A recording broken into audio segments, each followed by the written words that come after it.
KJ Shine ടീച്ചർക്കെതിരെ അധിക്ഷേപ പ്രചാരണം നടത്തിയ കേസിലെ പ്രതിയും കോൺഗ്രസ് പ്രാദേശിക നേതാവുമായ ഗോപാലകൃഷ്ണന്റെ ഫോൺ പോലീസ് പിടിച്ചെടുത്തു. ഗോപാലകൃഷ്ണന്റെ പറവൂരിലെ വീട്ടിൽ നടത്തിയ പരിശോധനയിലാണ് ഫോൺ പിടിച്ചെടുത്തത്. ഒളിവിൽ തുടരുന്ന ഗോപാലകൃഷ്ണനോട് ചൊവ്വാഴ്ച ഹാജരാകാൻ നിർദ്ദേശിച്ച് പോലീസ് നോട്ടീസ് നൽകി. അതേസമയം കേസിൽ ഒരാളെ കൂടി പ്രതി ചേർത്തു. KJ ഷൈൻ ടീച്ചർക്കെതിരെ അധിക്ഷേപ പ്രചാരണത്തിന് തുടക്കമിട്ടത് KM ഷാജഹാനും പറവൂരിലെ കോൺഗ്രസ് നേതാവായ ഗോപാലകൃഷ്ണനുമാണെന്ന് പോലീസ് കണ്ടെത്തിയിരുന്നു.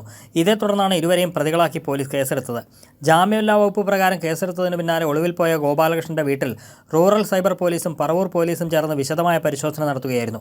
1 മണിക്കൂറിലധികം നീണ്ട പരിശോധനയ്ക്കൊടുവിൽ ഗോപാലകൃഷ്ണന്റെ ഫോൺ പോലീസ് പിടിച്ചെടുത്തു. ഷൈൻ ടീച്ചർക്കെതിരെ സമൂഹമാധ്യമങ്ങളിലൂടെ അധിക്ഷേപ പ്രചാരണം നടത്താൻ വേണ്ടി ഉപയോഗിച്ച മൊബൈൽ ഫോണാണ് പോലീസ് കസ്റ്റഡിയിലെടുത്തിരിക്കുന്നത്. ഫോൺ വിശദമായ ശാസ്ത്രീയ പരിശോധനയ്ക്ക് വിധേയമാക്കുന്നതോടെ നിർണായക തെളിവുകൾ ലഭിക്കുമെന്നാണ് പോലീസ് പ്രതീക്ഷിക്കുന്നത്. അതേസമയം ഒളിവിൽ കഴിയുന്ന ഗോപാലകൃഷ്ണനോട് ചോദ്യം ചെയ്യലിന് ഹാജരാകാൻ നിർദ്ദേശിച്ച് പോലീസ് നോട്ടീസ് നൽകിയിട്ടുണ്ട്. ഇതിനിടെ കേസിൽ ഒരാളെ കൂടി പ്രതി ചേർത്തതായി പോലീസ് അറിയിച്ചു. അധിക്ഷേപ പ്രചാരണം നടത്തിയ കൊണ്ടോട്ടി അബു എന്ന ഫേസ്ബുക്ക് അക്കൗണ്ട് ഉടമയെയാണ് പ്രതി ചേർത്തത്. അധിക്ഷേപ പോസ്റ്റുകളിലെ വിവരങ്ങൾ തേടി എറണാകുളം റൂറൽ സൈബർ പോലീസ് ഫേസ്ബുക്കിന്റെ മാതൃസ്ഥാപനമായ മെറ്റയ്ക്ക് കത്ത് നൽകിയിരുന്നു. മെറ്റയിൽ നിന്ന് വിവരങ്ങൾ ലഭിക്കുന്ന മുറയ്ക്ക് അധിക്ഷേപ കുറിപ്പുകൾ തയ്യാറാക്കിയവർക്കും പ്രചരിപ്പിച്ചവർക്കുമെതിരെ തുടർ നടപടി സ്വീകരിക്കാനാണ് അന്വേഷണ സംഘത്തിന്റെ നീക്കം.